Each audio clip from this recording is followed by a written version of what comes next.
Now, this is the one metric that appeals to my partner Eric Sprott and I, and that is the historical ratio of the price of an ounce of gold in relation to that of a barrel of oil.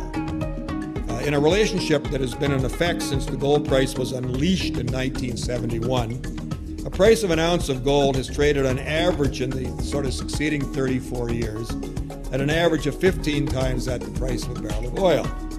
Today, the ratio is 7 to 1. And if the historic relationship were in effect, the current price for gold would be roughly $800 to $900. Does it really make any sense for the gold-oil ratio at an extreme for the oil companies to be putting money into buying back their shares? They're just basically buying oil at a very high price. And if you look at the kind of money they're spending, well, maybe they should just buy gold.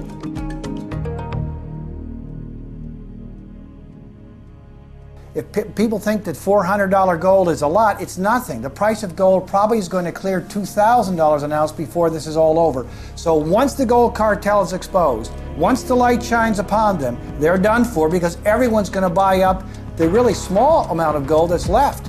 And people don't understand that, and that's what this conference is all about. We want to make them aware of what is coming, and once they're sure of it, there'll be another gold rush just like there was in the 70s.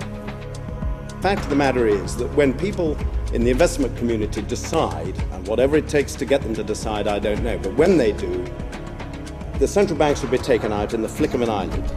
And I just believe that we mustn't get too defensive about this. In 1980, 5% of investment monies worldwide was in gold and gold shares. It would take just a tenth of that percentage to take central banks completely out of their gold. I believe we must labor to expand and amplify support behind GATA. 1, because the economics of our business demands it. 2, because the synergy from our combined efforts will prosper it. And 3, because the folks who pay our way deserve it. Having come to the heart of gold country to inquire into the condition of the monetary metals and the industry that produces them, we conclude and declare, while governments affect to have no use for them anymore, the monetary metals are of greater importance than ever because of their ability to hold value independent of arbitrary government power. Since they issue competing currencies, governments have a powerful interest in suppressing what is perceived as the value of the monetary metals. Governments have achieved this suppression through strategic and often surreptitious lending and dishoarding of their metal reserves. While it is seldom officially acknowledged as such, this is the manipulation of currency and commodity markets that should be free and transparent. To assist in the suppression of the monetary metals, and at the urging of the International Monetary Fund, the IMF member governments engage in deceptive accounting of their gold, deliberately confusing gold in the vault with gold that has been leased or swapped or whose ownership otherwise has been impaired.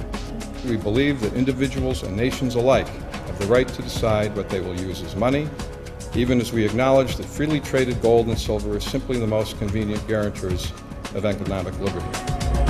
The question is, is the goal here to end the manipulation or expose it and then end it? Because if people, the biggest money in the world, knows what we know and what's coming, it'll be like the end of the London gold pool. Everybody will want to get there first. But once the people really know the status and what these people have done, that's the exciting thing for everybody here. Once they know this, it's hallelujah time. We want to make it happen this year, not 2 or 3 years from now.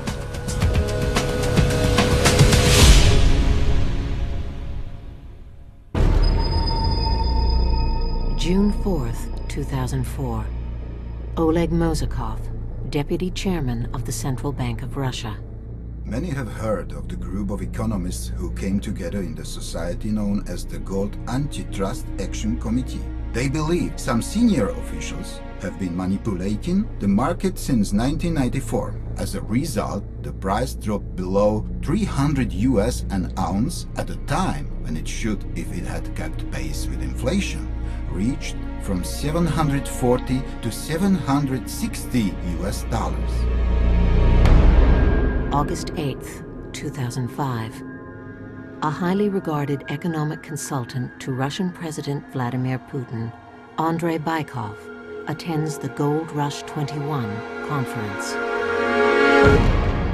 August 11th, 2005. The price of gold broke the $6 price capping rule. Gold rallied $84 per ounce in the ensuing 4 months, despite a rising dollar. November 22nd, 2005. Russian President Vladimir Putin. The central bank should review its gold and forex reserves policy in favor of increasing the weighting of gold.